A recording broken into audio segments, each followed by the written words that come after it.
प्रोनेसिस investor academy के इस brand new video में आप सभी का बहुत बहुत स्वागत है। ये तेजी फेक है, बड़ा ट्रैप बन रहा है, रिटेल फंसेगा। ये ट्रैप है रिटेलर्स को फंसाने के लिए, ज़रा ध्यान से रहना सब। इस तरह के कमेंट्स कभी कभी यूट्यूब चैनल पे देखने को मिलता है, तो आज इसी को मैं कवर कर रहा हूँ। भाई ये किस तरह का कमेंट है, क्या इसे सीरियसली लेना है या फिर किस तरह के इन्वेस्टर्स के लिए ये रेलेवेंट है, किस तरह के इन्वेस्टर्स को इन चीज़ों को सीरियसली नहीं लेना चाहिए। और ऑफ कोर्स मार्केट अपडेट देखते हैं, मार्केट में क्या चल रहा है आज, और वार रिलेटेड कुछ टॉपिक्स को कवर करूँगा।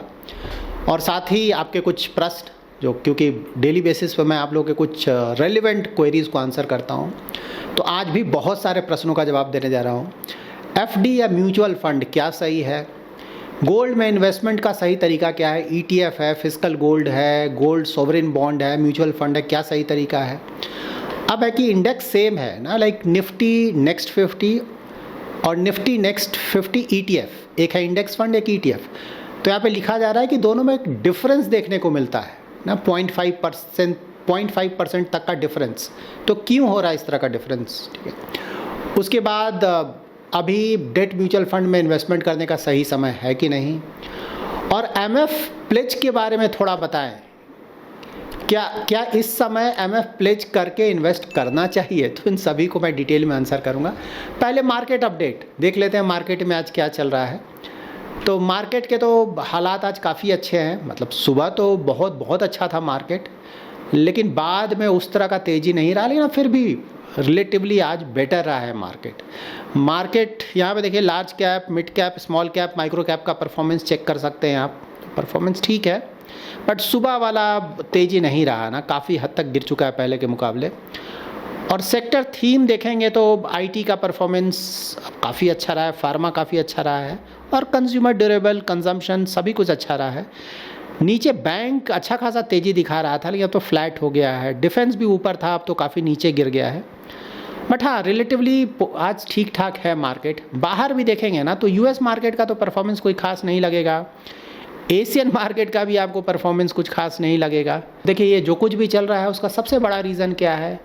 वो है क्रूड ऑयल 110। जब ये मैं वीडियो रिकॉर्ड कर रहा हूँ तब, क्योंकि बहुत तेज़ी से ये चेंज कर रहा है, तो जब रिकॉर्ड कर रहा हूँ उस समय $110 पर बैरल से ऊपर जा चुका है।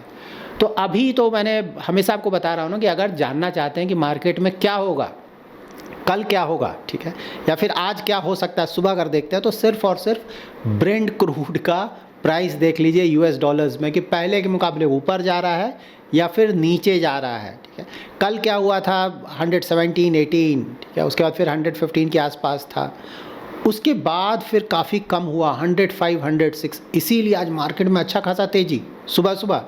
उसके बाद फिर से जब ये बढ़ने लगा 110, 109, 110, तो फिर से मार्केट गिरने लगा। ठीक है, तो अभी भी ऊपर है, लेकिन पहले के मुकाबले तो गिर ही चुका है।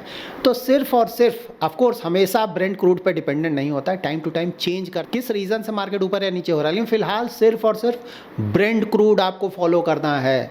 ब्रेंट क्रूड क्यों फॉलो करना है, उसे क्या फ़र्क पड़ सकता है, इसके बारे में भी थोड़ा मैं आगे आपको बताऊँगा। सबसे पहले तो आज का टॉपिक, मार्केट ऊपर जा रहा है, ट्रैप है, रिटेल इन्वेस्टर्स बच के रहो। तो देखिए, यहाँ पे ध्यान ये रखना है कि अगर आप पढ़े रहो, इन्वेस्टमेंट फ़िलॉसफी को फॉलो करते हैं, तो इस तरह के स्टेटमेंट का कोई मतलब नहीं बनता है। इस तरह के स्टेटमेंट्स को हमें बिल्कुल भी सीरियसली नहीं लेना चाहिए। ठीक है, देखिए मार्केट ऊपर जा रही है तो सबको पता है, कौन सी बड़ी बात है भाई, ट्रैप कहाँ है? ये तो भाई जैसा जैसा मार्केट में जियोपॉलिटिकल इवेंट्स घट रहे हैं उसके अनुसार मार्केट रिएक्ट कर रहा है। क्रूड ऑयल ऊपर जा रहा है जो कि इकोनॉमी के लिए निगेटिव है, तो मार्केट गिर जा रहा है, और जब क्रूड ऑयल नीचे आ रहा है जो कि इकोनॉमी के लिए पॉजिटिव है, तो मार्केट ऊपर चला जा रहा है। ठीक है, और इसमें कोई ऐसा नहीं है कि किसी को समझ में नहीं आ रहा। मतलब अगर आप हमारा यूट्यूब चैनल देखते हैं तो आपको समझ में आ रहा होगा क्या चल रहा है। ठीक है, और यहाँ बिल्कुल सही बात है कि जब तक वॉर चलेगा तब तक ये प्रॉब्लम बना रहेगा, कभी ऊपर कभी नीचे। ठीक है, क्योंकि न्यूज़ बेस्ड चल रहा है, और शॉर्ट टर्म में तो यही है। शॉर्ट टर्म में हमेशा मैंने बताया है 100% लक है, जिसको बोलते हैं सट्टा, शेयर बाजार सट्टा। बिल्कुल सही बात है, लेकिन वो शॉर्ट टर्म के लिए, क्योंकि पूरा इवेंट बेस्ड है। यहाँ पे फंडामेंटल्स का कोई लॉजिक नहीं है। अगर आप सिर्फ कुछ मिनट का या कुछ घंटों का या कुछ दिनों का या कुछ महीनों का इन्वेस्टमेंट करने आए हैं, तो ये 100% लक है, कोई लॉजिक नहीं है यहाँ पे। मैंने बार बार ये बताया, होपफुली आप लोगों को ये समझ में आ गया होगा। तो यहाँ पे अगर कोई फंस रहा है तो सिर्फ और सिर्फ अपनी गलती के कारण फंसेगा, मार्केट नहीं फंसाएगा। मार्केट तो ऐसा ही है बेचारा, शुरू से इसका हिस्ट्री देख लीजिए ना, ऐसा ही काम करता है। जब भी प्रॉब्लम आएगा पूरा गिर जाएगा, जब थोड़ा मामला थोड़ा सुधरेगा फिर से ऊपर जाएगा। इसीलिए तो बोला जाता है भाई कि लॉन्ग टर्म जाइए, मीडियम टर्म जाइए, क्योंकि वहाँ पे एवरेज आउट कर जाएगा। कभी माहौल अच्छा होगा तो ऊपर जाएगा, फिर माहौल ख़राब होगा फिर गिरेगा, लेकिन मीडियम टू लॉन्ग टर्म में एवरेज आउट कर ठीक ठाक रिटर्न आ जाता है। यही चीज़ आपको समझना है। यहाँ पे ऑफ कोर्स ये बात सही है कि अगर कुछ घंटों का इन्वेस्टमेंट कोई करने जा रहा है, कुछ दिनों का इन्वेस्टमेंट करने जा रहा है, उसके लिए तो प्रॉब्लम है ना, क्योंकि एग्जैक्टली हमें नहीं पता है कि कौन कहाँ से क्या कर देगा। इजराइल क्या कर देगा, यूएस क्या कर देगा, ईरान क्या कर देगा, कहाँ पे कौन अटैक कर देगा, किस तरह का स्टेटमेंट दे देगा, उसके कारण मार्केट रिएक्ट कर देगा। तो अगर कोई उस तरह का इन्वेस्टमेंट करने जा रहा है तो उसके लिए तो बहुत बड़ा प्रॉब्लम है ना। तो यही तो आपको अंडरस्टैंडिंग चाहिए कि भाई शॉर्ट टर्म में इन चक्करों में ना पड़े, बहुत रिस्क है। और मार्केट ऐसा ही है, मार्केट को ब्लेम करने से बात नहीं बनेगी, बेचारा मार्केट तो शुरू से ही ऐसा है, ठीक है।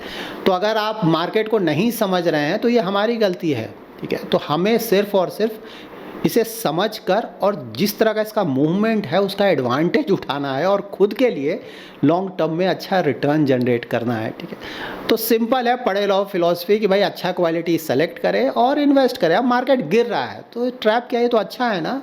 अगर किसी के पास पैसा है तो थोड़ा थोड़ा अमाउंट करके इसका एडवांटेज उठाना चाहिए, और पूरा पैसा क्यों नहीं इन्वेस्ट करना चाहिए, क्योंकि सही बात है अभी तो वॉर चल रहा है, बंद तो हुआ नहीं ना, अभी हमें नहीं पता कब तक चलेगा।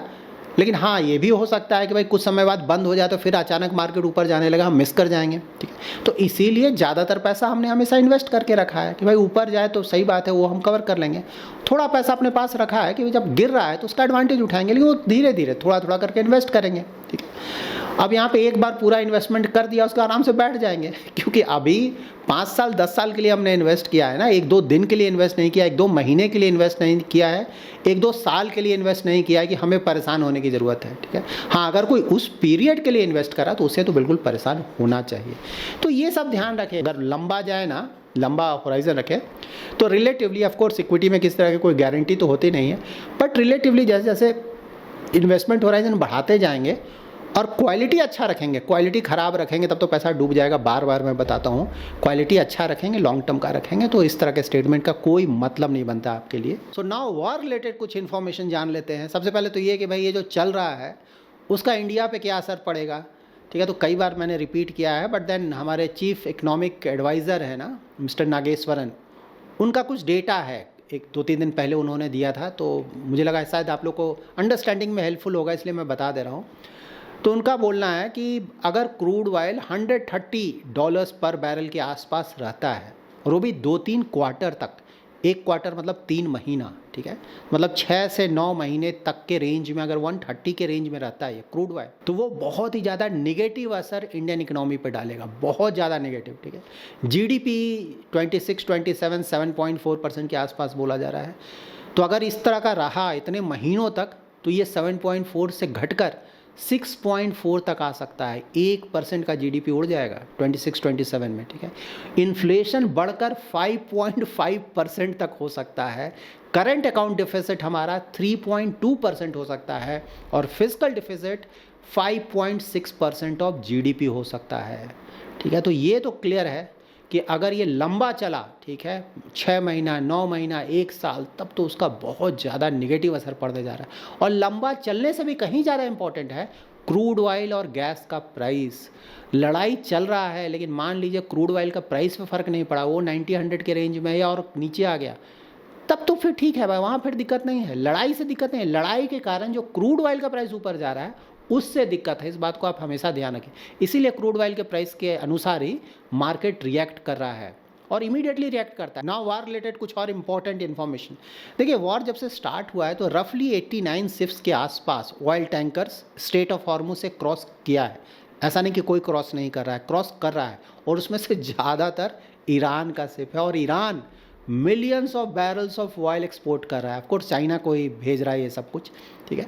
तो ऐसा मान लेना कि ईरान नहीं बेच पा रहा है ऑयल, ऐसा नहीं है, वो अच्छी तरह से बेच पा रहा है और वो भी ज़्यादातर चाइना ही जा रहा है, ठीक है। तो अभी भी बोला जा रहा है कि भाई इस महीने में, मार्च में ही about 16 million barrels of oil Iran ने बेचा है, ठीक है। और डेली पहले था ना 135 वेसल्स क्रॉस करता था, तो ऑफकोर्स पहले से तो बहुत कम हुआ है, लेकिन अभी भी अच्छा खासा क्रॉस हो रहा है, ठीक है।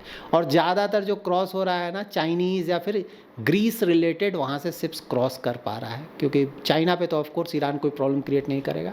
और इधर तो इंडिया का भी कुछ शिप्स क्रॉस किया है, तो ईरान का बिजनेस चल रहा है, ऐसा नहीं कि पूरा ठप हो गया। ये अंडरस्टैंडिंग के लिए मैंने ये बताया था। और यूएस के डिफेंस सेक्रेटरी बोल रहे हैं कि भाई जो लड़ाई चल रहा है उसमें रफली जो बजट होगा, रफ बजट, वो 200 बिलियन यूएस डॉलर्स का है। इतना ज़्यादा खर्च हो सकता है, अभी हुआ नहीं लेकिन हो सकता है। और अभी तक बोला जा रहा है कि यूएस की तरफ say about 12 billion US dollars खर्च हो चुका है। और रफली बोला जा रहा है कि लड़ाई का खर्च 1 billion US dollars per day है। आप समझ सकते हैं लड़ाई कितना कॉस्टली है, नहीं करने में भलाई है, खासकर गरीब देशों के लिए बहुत बहुत महंगा है ये, ठीक है। और यहाँ सबसे बड़ी बात ये है कि यूएस में ऑलरेडी जो नेशनल डेट है वो 39 ट्रिलियन यूएस डॉलर्स क्रॉस कर चुका है। डोनाल्ड ट्रंप ने बोला था मैं इसे कम करूँगा। कम कहाँ कर रहे हैं भाई, आप तो बढ़ा रहे हैं। और आने वाले समय में और भी ज़्यादा यूएस में इसके कारण प्रॉब्लम होने जा रहा है ना। अब आपके प्रश्नों का जवाब दे देता हूँ। एफडी या म्यूचुअल फंड, देखिए कोई भी प्रोडक्ट अच्छा या ख़राब नहीं देखना है, हमें देखना है कि मेरे लिए कौन सा प्रोडक्ट सूटेबल है। म्यूचुअल फंड में बहुत कुछ है ना, जैसे डेट भी है, हाइब्रिड भी है, इक्विटी है, ठीक है। तो मैं ये मानकर चल रहा हूँ कि शायद आप इक्विटी के बारे में पूछ रहे हैं, क्योंकि वहाँ भी एफडी के साथ वहाँ पे डेट म्यूचुअल फंड को हम कंपेयर कर सकते हैं। तो अगर आप इक्विटी के बारे में पूछ रहे हैं तो देखिए इक्विटी म्यूचुअल फंड मैंने क्या बोला है कि भाई अगर आप बहुत ज़्यादा रिस्क ले सकते हैं और मिनिमम 5 ईयर्स का इन्वेस्टमेंट होराइजन, 5 साल से पहले आप भागेंगे नहीं, ठीक है, वैसा ही पैसा लगाएंगे जो कि कम से कम 5 साल आपको यूज़ नहीं है, तभी इक्विटी में आप जा सकते हैं। क्योंकि इक्विटी में आपको पता है भाई कभी कभी मार्केट में प्रॉब्लम होगा, 10%, 20%, 30% नीचे जा सकता है। तो अगर आप ये झेल सकते हैं तब आप इक्विटी मार्केट में जा सकते हैं, क्योंकि लॉन्ग टर्म में देखा गया है कि रिटर्न जनरली बढ़कर आता है।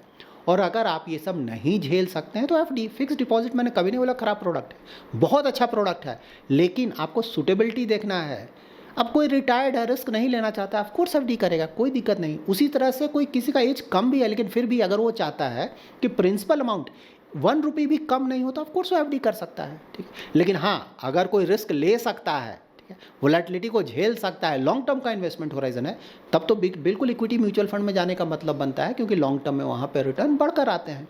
तो सूटेबिलिटी देखिए, अच्छा खराब इन चक्रों में ज़्यादा ना पड़े।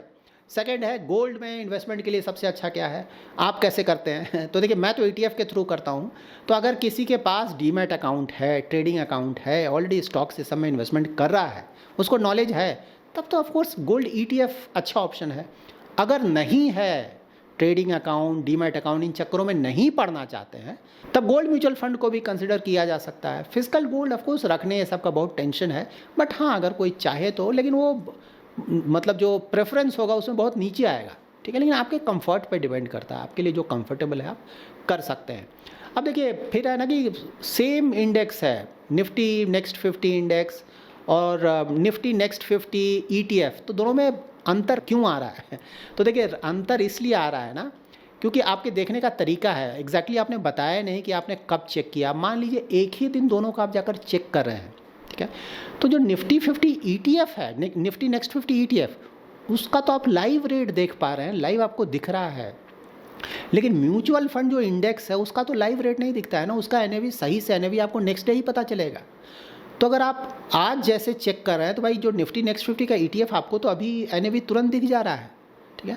लेकिन आप इंडेक्स का जब अगर आप NAV चेक कर रहे हैं ना, निफ्टी नेक्स्ट 50 इंडेक्स का, तो पिछले दिन का दिख रहा है, क्योंकि आज का तो जब मार्केट बंद होगा उसके बाद कैलकुलेट होगा, फिर या तो रात में काफ़ी पता चलेगा या कल सुबह पता चलेगा। तो एक तो ये डिफरेंस है, ये आपको समझना पड़ेगा कि भाई आप कब चेक कर रहे हैं। दूसरा एक बड़ा डिफरेंस ये हो सकता है ना कि देखिए आप जब भी मार्केट में ETF का रेट देख रहे हैं ना, तो वो मार्केट प्राइस है, ठीक है। तो आपको वहाँ पे INAV चेक करना होगा। बार बार मैं बताता हूँ ETF के लिए INAV, ठीक है। अगर डिमांड बहुत ज़्यादा है तो आप देखेंगे मार्केट प्राइस INAV से बहुत ज़्यादा रहेगा, और मार्केट में उस पर्टिकुलर इन्वेस्टमेंट का डिमांड कम है तो देखेंगे जो INAV के मुकाबले मार्केट प्राइस नीचे चला जाता है, ठीक है। तो मार्केट प्राइस से कंपेयर नहीं करें, आप INAV चेक करें, उससे आपको पता चलेगा कि भाई कितना डिफरेंस आ रहा है। उसके बाद ट्रैकिंग एरर भी हो सकता है, क्योंकि जैसे इंडेक्स म्यूचुअल फंड है तो वहाँ पे कैश बैलेंस भी रखा जाता है ताकि अगर कोई रिडेम्पशन हो तो उस समय आप बेच कर नहीं दोगे ना, पहले ही से थोड़ा सा पैसा रखा जाता है, कोई रिडेम्पशन देता है, रिक्वेस्ट देता है तो हम तुरंत उसको पैसा दे सकें, ठीक है। तो वो भी आपको देखना होगा, ट्रैकिंग एरर वहाँ पे किस तरह का है, कैश बैलेंस किस तरह का है, ठीक है, ट्रांजैक्शन कॉस्ट्स किस तरह के वहाँ पे, तो ये सब कुछ रीजंस हैं जिसके कारण आपको डिफरेंस देखने को मिल सकता है। अभी डेट में इन्वेस्टमेंट, देखिए डेट में तो इन्वेस्टमेंट का सभी सही समय होता है, लेकिन हाँ इंटरेस्ट रेट के आधार पे आप डिसाइड करते हैं कि जी लंबे ड्यूरेशन वाले डेट में इन्वेस्ट करेंगे या शॉर्ट ड्यूरेशन वाले डेट में इन्वेस्ट करेंगे। डेट म्यूचुअल फंड में जब इंटरेस्ट रेट नीचे है काफ़ी और ऊपर जाने वाला है, तब आप हमेशा ही अल्ट्रा शॉर्ट टर्म या शॉर्ट टर्म डेट फंड में इन्वेस्ट करेंगे जहाँ की जो मॉडिफाइड ड्यूरेशन है वो काफ़ी कम है। लेकिन जब इंटरेस्ट रेट बहुत ऊपर है, वहाँ से नीचे जाने वाला है, तो आप वैसे डेट म्यूचुअल फंड में स्कीम में इन्वेस्टमेंट करेंगे जहाँ की ड्यूरेशन ज़्यादा है, ठीक है, वहाँ पे ज़्यादा बेनिफिट मिलेगा। फिलहाल क्या है, फिलहाल है इंटरेस्ट रेट कम है, यहाँ से और कम होने के चांसेस कम है, यहाँ से उम्मीद है कि आने वाले कुछ समय में ऊपर ही जाएगा, ठीक है। इमीडिएटली तो कम लग रहा है, लड़ाई लंबा चला तो अलग बात है, लेकिन कम लग रहा है। तो इस तरह के माहौल में लॉन्ग ड्यूरेशन वाले डेट म्यूचुअल फंड में हमें इन्वेस्टमेंट नहीं करना चाहिए, वहाँ बहुत ज़्यादा रिस्क होगा, ठीक है। हमें यहाँ पे अल्ट्रा शॉर्ट टर्म या शॉर्ट टर्म, जैसे 1 साल से कम का होराइजन है तो अल्ट्रा शॉर्ट टर्म के लिए जाएंगे, और 1 साल से ज़्यादा का इन्वेस्टमेंट होराइजन है तो शॉर्ट टर्म डेट फंड के लिए जाएंगे। और अगर सिर्फ कुछ महीनों का, 2-3 महीनों का ही इन्वेस्टमेंट होराइजन है, तब तो भाई लिक्विड फंड कहीं ज़्यादा अच्छा है। तो इस तरह से आप डिसाइड कर सकते हैं। एमएफ प्लेज के बारे में बताएं, थोड़ा बताएं, क्या इस समय एमएफ प्लेज करके इन्वेस्ट करना चाहिए? देखिए ये सब कुछ अंडरस्टैंडिंग का खेल है, ठीक है। अगर आपको मार्केट की बहुत अच्छी जानकारी है, सालों से इन्वेस्टमेंट कर रहे हैं, बहुत अच्छी नॉलेज है, तो आप जो चाहें करें, मैं बार बार इस बात को रिपीट कर रहा हूँ। लेकिन अगर आपको इन चीज़ों की ज़्यादा जानकारी नहीं है, ठीक है, तो हमें बिल्कुल भी ऐसा नहीं करना चाहिए, ठीक है।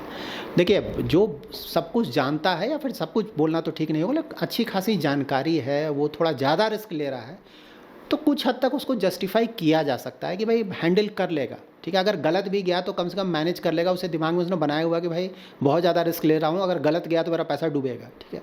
लेकिन जिसको इन चीज़ों की जानकारी ही ज़्यादा नहीं है, ठीक है, वहाँ पे तो अननेसेसरी रिस्क नहीं लेना चाहिए। तो मेरे अनुसार अगर पूछा जाए कि अगर आपको बहुत एक्सपीरियंस नहीं है, इन चीज़ों का अच्छा आइडिया नहीं है, तब ज़्यादा रिस्क लेने का मतलब नहीं बनता है। प्लेज का मतलब है ज़्यादा रिस्क लेना, मैं ये बोलना चाह रहा हूँ। So that's it in this video. अगर आपको ये वीडियो पसंद आया है तो जरूर लाइक एंड शेयर करें। पहली बार हमारे यूट्यूब चैनल पे आ रहे हैं तो चैनल को जरूर सब्सक्राइब करें। Thanks lot for watching.